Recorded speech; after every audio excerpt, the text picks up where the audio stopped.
We all have our favourite games, right? You know, the ones where you sink entire weekends into as a kid and sink entire weeks of procrastination into as a grown-up. The ones that you play once and your life's kind of changed forever in a very positive way, and it will always stick with you no matter how many games you play before or after that. But what about series? It's a lot rarer for you to get a video game series that sticks with you through thick and thin, which you come back to even if there is the odd blip in quality, the odd duff installment. You keep coming back and it keeps rewarding your love with some of the greatest gaming experiences and loves of your life. I have 3 such game series that do that for me. One of them is Gran Turismo. The second was the Driver franchise, rest in peace. And the third is GRID.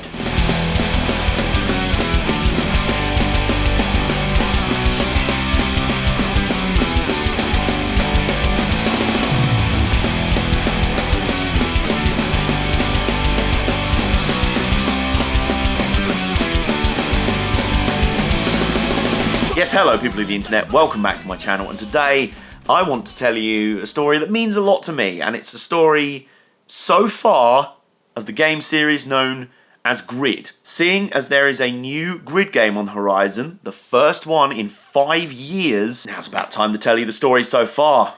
What do you reckon? Shall we dive into it?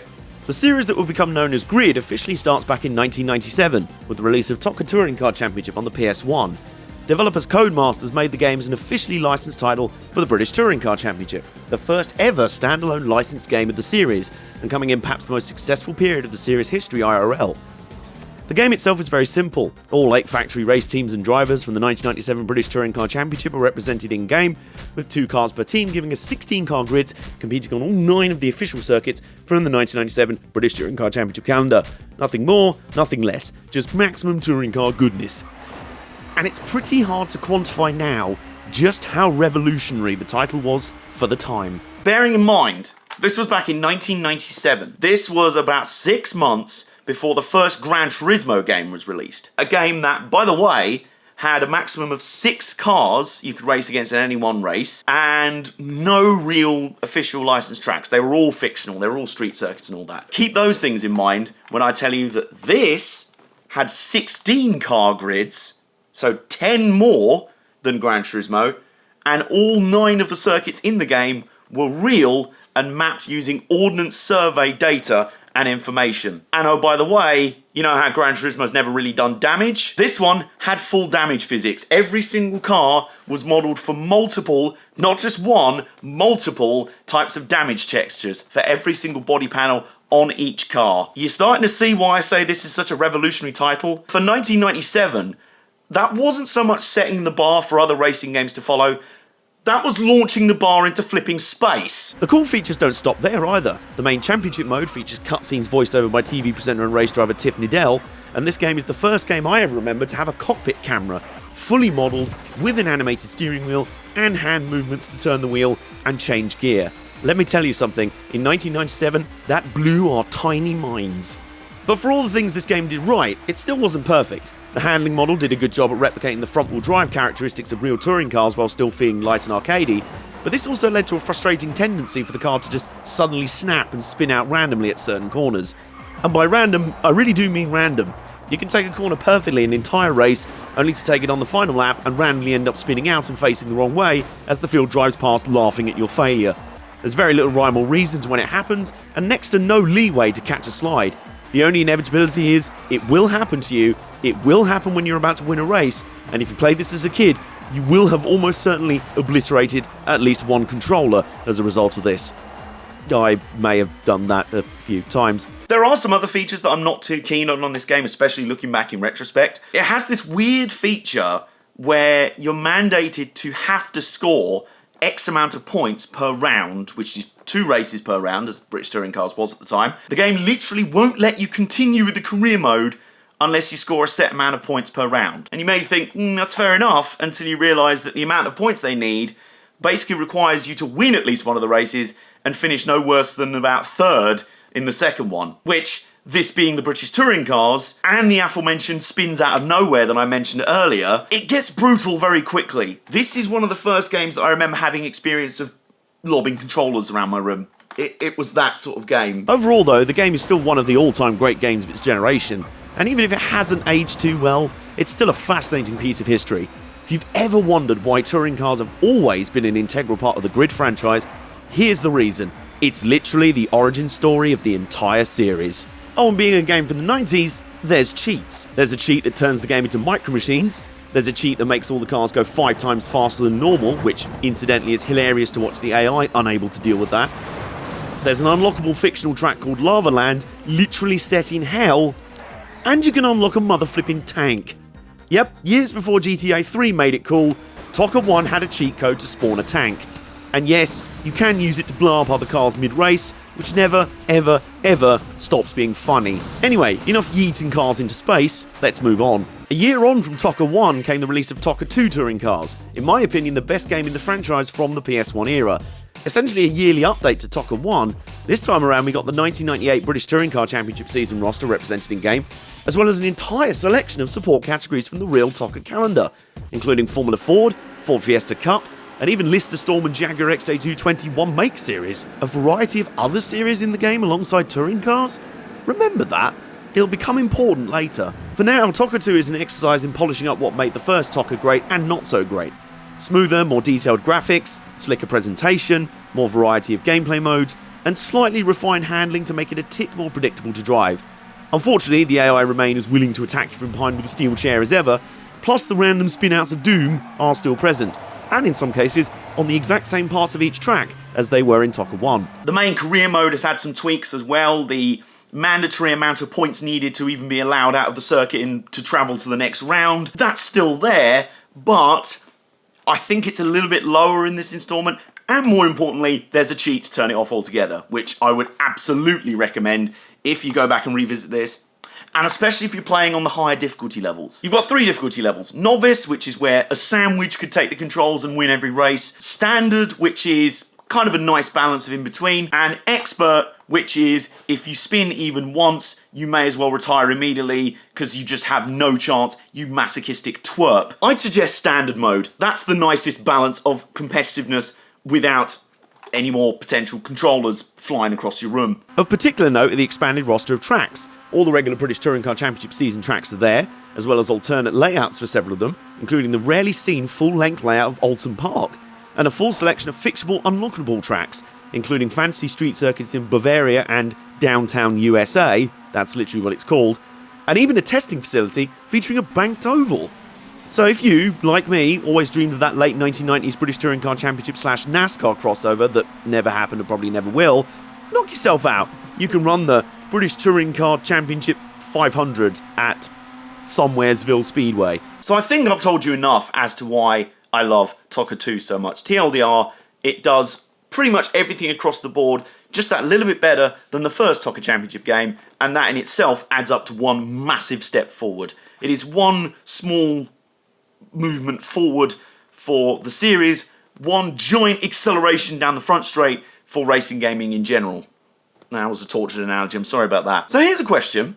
How do you think they followed up on the success of those first 2 games? Yes, that's right, a game that doesn't have the British Touring Car Championship in it, despite the fact it's called TOCA World Touring Cars and is endorsed by TOCA themselves. Yeah, this is TOCA World Touring Cars, released in 2000, and to me, this is kind of the curate's egg of the entire TOCA / GRID series. Booting this game up, it generally doesn't feel like you're even playing a TOCA title. The graphics feel different, the handling is a lot heavier, and the entire career mode structure has changed. The player now competes in a selection of regional touring car championships around the world, progressing up a pyramid ladder and unlocking cars and tracks along the way. There's just one small problem with that though. For the most part, all the cars, no matter what series you're in, are largely the same aside from whatever pixelated badge is slapped on the front. No matter what series you compete in, almost every car will likely be a sub 300 horsepower front-wheel drive touring car. Kind of like, you know, the British Touring Car Championship cars you drove in previous games, but aren't present here, even though there's literally a British Championship in here and many of the British tracks are still present. I don't understand it either. At least the international theme does mean a much wider selection of tracks though, including awesome circuits like Suzuka, Watkins Glen, and my personal favourite racetrack in the world, Bathurst. Unfortunately, the second issue that kneecaps this game becomes obvious as soon as you roll out onto the track. The good news is, the random crashing issue has been fixed, and the handling this time around is a lot heavier and more stable than before. The bad news is, it's also made the handling, and there's no other word for it, boring. Fun fact, for this video, I went back and played all of these games for about an hour and a half to do some research and to get some gameplay footage for the video. Except for this game, which I only played for about half an hour. I would have played it more than that, but I was literally falling asleep at my desk. There's no other way to put it. It is just spectacularly dull. The best way I can describe it, it's a bit like going from the handling in GTA San Andreas to the handling in GTA 4. I did a race at Bathurst in this game. Do you know how hard a game has to work to make me lapping Bathurst in a game boring? Because this game managed it. It's very possible this is just me talking. The game itself received a great response upon release, but the fact is, of the 3 PS1 era TOCA games, this is by far and away the one I've put the least hours into. But what does make this game fascinating from a historic standpoint is that career mode format. Travelling and competing around the world in various championships with different cars and tracks. Boy, does that sound familiar looking back on it now. And in some ways, this game can be looked at as the rough template for what was to come in the future. Maybe not the best game, but a very important one nonetheless in GRID canon. So what was to come next? A new console generation, that's what.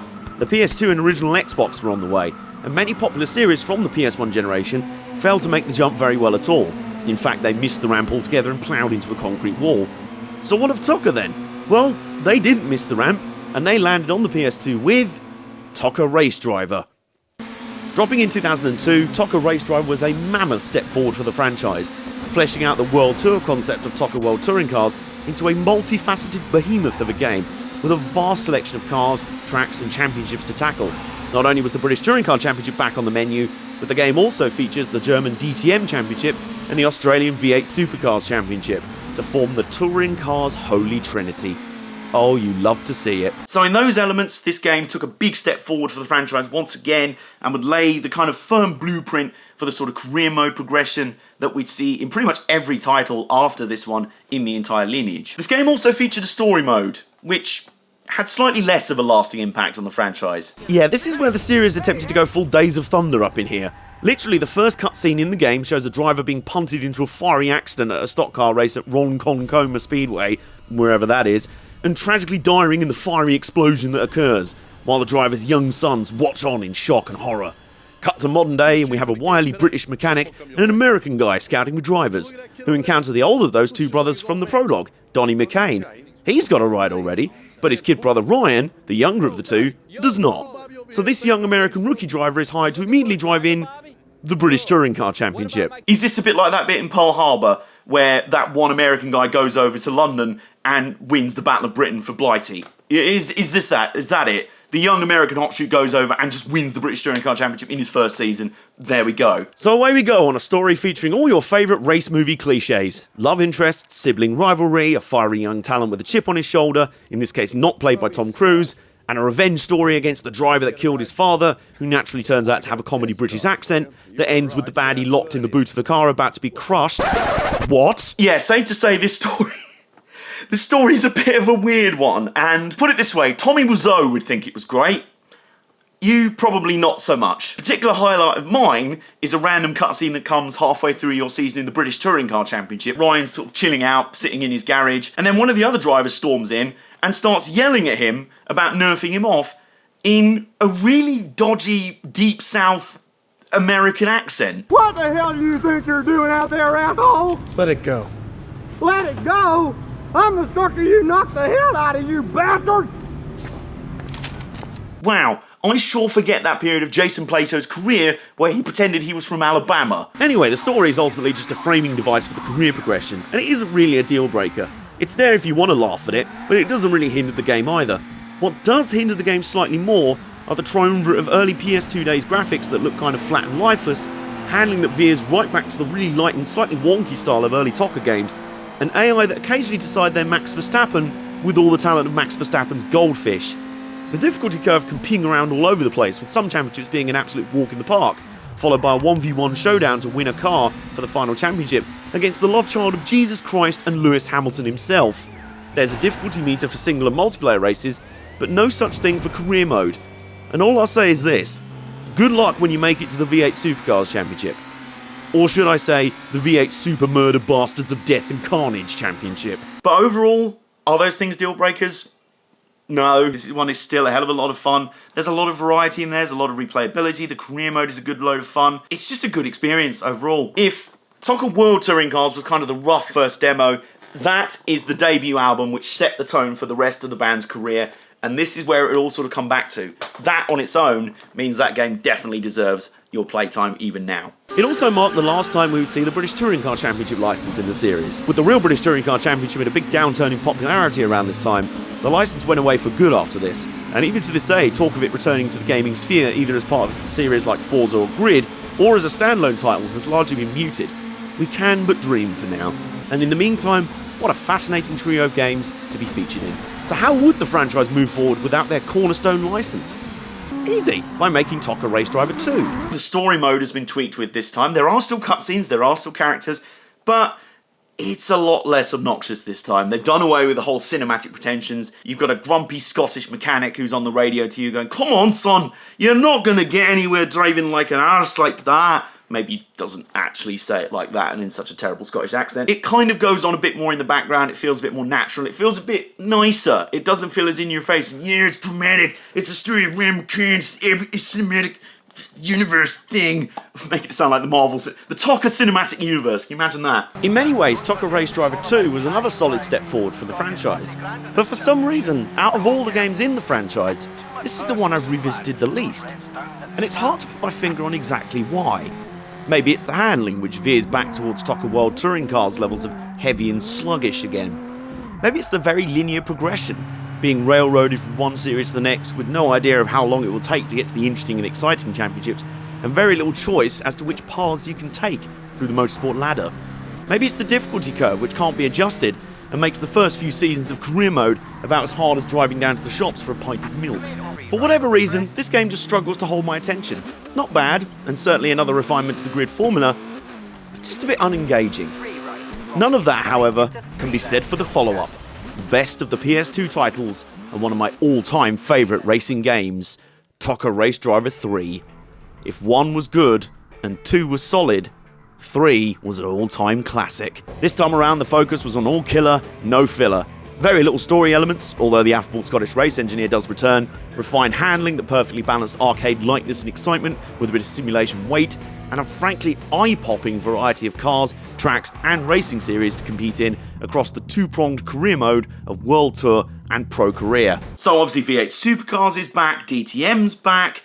There's actually quite a few more official championships in the game. The then current British GT Championship, there it is on the back cover, and much like what they did with porting over the rallying elements from Colin McRae Rally for TOCA Race Driver 2, they did the same trick again. This time, they brought over IndyCar. What really helps make this game soar is that handling model.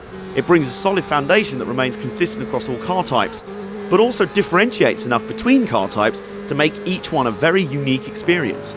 Touring cars, GT cars, open wheel, stock cars, off-roaders, they all have their own unique characteristics, and that makes all of them amazing fun to drive. So this all helps to enhance the variety of this game, the fact that you can jump into basically any kind of car and have a good time with it. Adding to all this are the excellent AI opponents.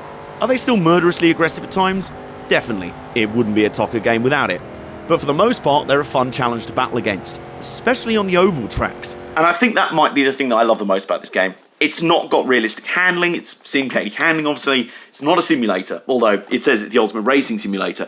And in fact, that could be the most accurate quote ever for the front of any box. If Gran Turismo is the real driving simulator, this simulates the feel of racing as best as possible. There's few games better that simulate hard, fast, exciting, white-knuckle racing like this. So we're now 6 games down, 2/3 of the way through the lineage so far, and guess what? We're jumping onto another new console generation. We're going into the PS3/Xbox 360 generation now. How did Cody's respond? With the actual best game in the entire series, the first game to be known as GRID. Acting as a soft reboot for the franchise, GRID manages to just about pack everything bar the kitchen sink into a vast, open-ended and endlessly enjoyable career mode.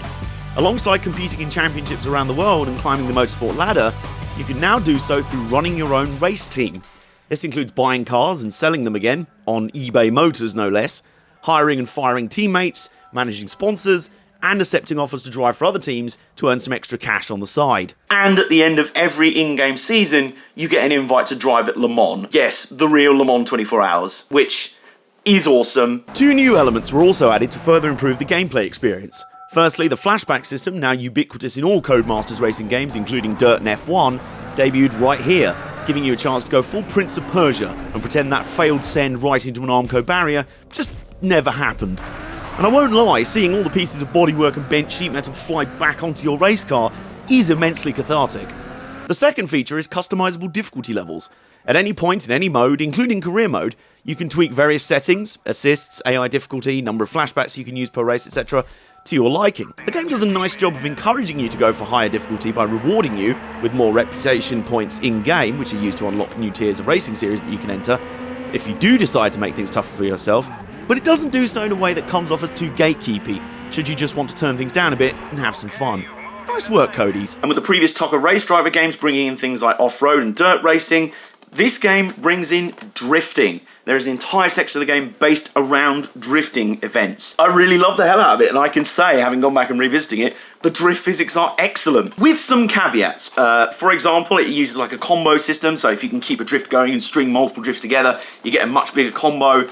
However, if you manage to brush a wall while that combo is still going up, you will lose the entire combo. Just bear that in mind, and if you do that, maybe get to a certain point and be like, right, I'm just going to bank the points. It's a bit like Weakest Link Sideways Edition. That's how you've got to look at it. It goes without saying that the car selection is fantastic. No DTM or V8 supercars anymore, but in their place comes plenty of touring cars, muscle and JDM cars, open wheelers, and sports cars from GT2 all the way up to LMP1, including a particular favourite of mine, the Corvette C6R GT1. Oh yes. And the track selection is also fascinating. A selection of real circuits such as Spa-Francorchamps and Donington Park share screen time with fantasy street circuits, including some gorgeous fictional layouts set in San Francisco and Shibuya. But overall, it is a very pretty game. The visual effects are great. The damage effects are awesome, with sort of parts kind of breaking and flying off your car and things like that. That is awesome. Smoke and particle effects and everything else. And I'm just sort of ranting now because I really like this game. I really do. It is, for me, the best game in the series so far. Now, let me ask you a question. If you've just spent the best part of 3 years between games producing the best game in franchise history, how do you then follow it up? If you answered spending 5 years on making a sequel that bears basically no resemblance to the first game, and actually what the hell is it even doing with this name on it, congratulations, you guessed right, because that's GRID 2. Yes, we now move from my favourite game in the GRID franchise to my least favourite. To this day, this game remains the only title I've ever put down a pre-order for in my life, and guess what? I hated it so much, I returned it within a week. Woof. Actually, for some fun, let's go back and look at some of the criticisms I had of the game when it first came out, because I actually reviewed this game. So let's have a look at what 2013 me had to say about this game. Everything about this game disappointed me. Wow, sit on the fence, why don't you? This mishmash of ideas copied from far superior racing games isn't worthy to wear the GRID name. Whew, that's ice cold! And the cutting last line. I was proud of this one, clearly. GRID 2 isn't awful, but it's something much worse. Completely forgettable. Yeah, this one hurt me back in the day. And I can tell you that since revisiting it for this video, most of those criticisms still remain entirely valid. Oh God, this game's so bad. I mean, where the hell do we even start with this mess? Career mode, probably, given that it's been completely ripped apart and gutted from GRID 1. Gone are the team management elements, the tiers of motorsport series, Le Mans and all that good stuff, all to be replaced with a painfully linear quasi-street racing theme, where you race to earn fans. No, not money, fans. And generate buzz to help some strange voice on a phone start up the World Series of Racing, a series in which you race all around the world against the best drivers in the world. The best drivers in the world being culled from local street racing clubs in America, seemingly. For example, this is great, right? The first race you jumped into, it's like a cold open. It's just a random street race. It's not a street race, it's a race on streets with whatever it is. I finished second. And immediately the guy in my ear was like, yo man, you're blowing up, there's loads of fans, they're chanting for you man, you're so popular. And then it cuts to a cutscene where it's like, oh my god, clip of your race went viral on YouTube, bro, with this kind of hilariously dated YouTube video layout and everything, and you're like, I finished second. This video should have 3 views, one of them being my mom being like, oh, why did I click on that by accident? No real racetracks, no real racing series, no real race cars, no nothing really. Just endless cycle of driving the same 3 or 4 cars over and over around the same handful of locations over and over, and staring at the same boring loading screen over and over. Oh, again. Honestly, even ploughing through an hour of this tedium was enough to give me a headache. On and on I trudged through the same dull grey-brown locations, doing events like Freestyle Extreme Overtake, the heck even is that name, hoping against hope that once I'd become enough of a YouTube sensation, supposedly, to launch the World Series of Racing, that things might finally start opening up, only to finally get the World Series of Racing launched and end up racing the same cars I'd been doing since the start of the game, in the same dull grey-brown city environment I'd been racing in since the start of the game. Except the gimmick here was that these races were live routes races, randomly generated tracks with no track map, so you have no idea what turns are coming up next. For context, I didn't even like that thing in Burnout Paradise, where the tracks were freeform and you had to watch the indicator on your car to guess where you were going next. I didn't even like that. This is just worse. How do you screw this up? I mean, I have to ask, what was the logic behind this game?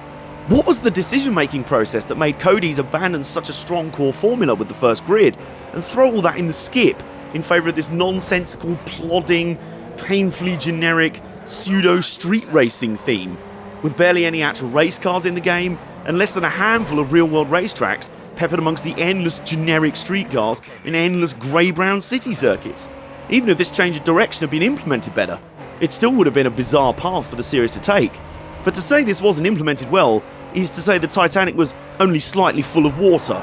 Honestly, it's a total disaster. And this might be the little dollop of mayonnaise on top of this absolute turd sandwich of a game. Can you tell I really don't like this game? The fact of the matter is, there is quite a lot of content in this game that's a lot more true to the original Grid, but almost all of them are in DLC packs. For example, one of the big reasons I pre-ordered the game was for the IndyCar pack, which it turned out was Day 1 DLC. And all of this is a great shame, as there is some greatness lurking under the layers of mediocrity.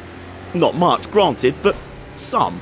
Despite the ice-cold colour palette, the graphics do look excellent, and the handling model is actually quite nice, feeling weighty and fast-paced all at once. This is easily the worst game in the entire franchise, because it feels like such a betrayal. It feels like they had such a good thing going with Race Driver Grid, and then they chucked that in the bin and tried to create this whole new, sort of edgier, dynamic, down with the kids, kind of down with contemporary vibes thing, and just long off everything that people loved about the Grid games. So I have no use for it, basically. I'm now just going to use it as a drinks coaster. So for the first time in the entire Grid timeline, we find ourselves at a crossroads. The first definitively bad Grid game in the series. So now what? How did Codemasters redeem themselves after this disaster, one 5 years in the making? Simple. Apologise to the fans, and release Grid Autosport 1 year after. The best way to describe this is, sorry about Grid 2, will this make it up to you? And I bet you think I'm joking with that, but literally the announcement statement, the announcement for this game coming out, actually said, from Codemasters themselves, that they dropped the ball with Grid 2. I think in their words they said something along the lines of, you know what, we drifted away from what our core fans loved about the series, so we want to try and make it good to you, we want to get back to our roots, we want to make another great Grid game on this generation. And bugger me with a fishfork if they didn't do exactly that, because this is another great Grid game. The entire theme of this game is about getting back to basics, starting with the career mode. No more faffing around on the streets at the behest of some Svengali on a telephone, just a stripped-back set of racing series and events, all sorted into separate disciplines for the player to progress through. Drifting is back on the agenda. Oh yeah, by the way, didn't I mention Grid 2 didn't have drifting in it? Really, this game does, and it's better for it. As are series stalwarts like touring cars, open-wheelers, GT and sports cars. Technically, the British Touring Car Championship and V8 Supercars are back as well, if only through licensed models of cars from each of the series being in the game, without any of the licensed teams or drivers themselves. But most importantly, the core gameplay experience is just so endlessly fun that any of the disciplines are great to jump into and figure out. Touring car racing, for example, is very different to endurance racing, which actually brings things like tyre management into play, and the AI reflects accordingly. In fact, I'd go as far as to say this AI is some of the best and most satisfying to race against in all of my racing gaming history. Honestly, Grid Autosport in many ways is just incredibly refreshing. Cody straight up admitted that they'd done goofed with Grid 2, and listened to the fans without pandering to them. Autosport is a valid addition to the franchise on its own, undoing the damage Grid 2 did to the series' name, and it might also be the most underrated title in the entire franchise, for one simple reason. It was exactly the right game at very much the wrong time. This came out in 2014, right around the same time that a brand new console generation launched in the PS4 and Xbox One. This only came out for PS3 and Xbox 360. In fact, it has only just been released for the latest generation consoles, because it's just been ported to the Nintendo Switch. But because of that, unfortunately, it kind of never got the love it deserved, because it came out right around the time people were like, oh man, there's a new Grid game. Well, apparently it's really good. Shame I already traded in my 360 for a new Xbox One and I can't play it because lol, what's backwards compatibility? It kind of died a bit of a death, which is a real shame, because on the one hand, it is a really good game in its own right and it deserves your attention. And on the other hand, it's kind of bittersweet in a way, because imagine if they'd spent their time on this rather than whatever they barfed up with Grid 2 in the end. Like, imagine if this was the true Grid 2. See, I don't want to. It's kind of making me sad. Regardless of all that, I'm still glad that Grid Autosport exists to begin with. And after 5 years of waiting, Grid is finally due to make it onto those next-gen consoles after all.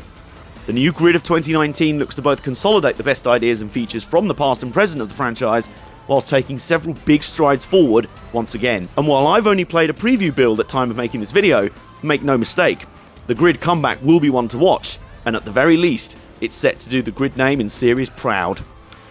No pressure or anything. It's not like it's got 9 games and 22 years of legacy to live up to now, has it? Thank you so much for watching today's retrospective on the Grid series. Give this video a thumbs up if you've enjoyed it. Comment down below your experiences with this game series, if you have had any, or your favourite game franchises around, and your expectations for the new Grid. Subscribe if you're new around here. Consider following my Mixer, where I'll be streaming a lot of these games. And if you really like what I do and want to support it, consider supporting my Patreon. The link to all of those is down in the description below. Meantime, I'm off to boot up Grid.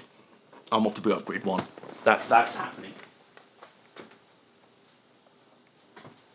Oh yeah, bye.